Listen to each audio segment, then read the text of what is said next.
Mga kahuwan, panoorin ang video na ito upang alamin ang pinaka-latest na balita tungkol sa lagay ng panahon at bagyo.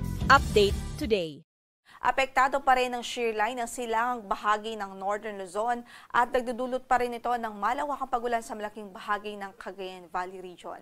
Samantala, yung amihan, malakas pa rin ang pagbugso ngayon nitong hanging amihan at nakakaapekto rin sa natitirang bahagi pa ng Northern Luzon.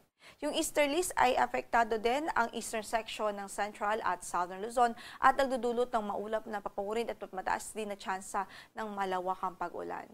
Maging ang Palawan Province, kasama na po ang Calayan Islands, asahan din natin ang maulap na papagurin at mataas na tsansa ng mga pag-ulan dahil pa rin sa epekto ng trough nitong si Severe Tropical Storm Koto. Ito po yung dating si Bagyong Verbena na nasa labas na po ng ating area of responsibility.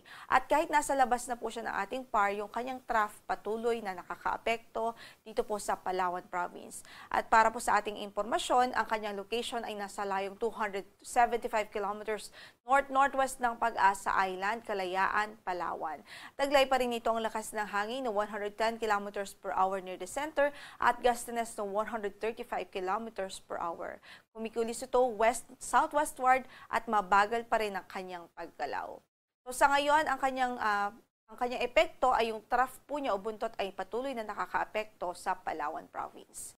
At ngayon nga po ay nakataas pa rin ng ating gale warning sa malaking bahagi ng Northern Luzon, partikular nga dito po sa Batanes, Babuyan Islands, Cagayan o mainland Cagayan kasama ng Babuyan Islands, maging dito po sa Ilocos Norte, Ilocos Sur at sa Kalayaan Islands. So yan po, itong dito sa Kalayaan Islands, epekto po yan nitong si Bagyong Severe Tropical Storm Koto o dating si Bagyong Verbena. Samantala sa Northern Luzon, ang cause po nito ang nagdudulot ng maalong hanggang sa napakaalong kondisyon ng karagatan ay ang amihan o northeast monsoon.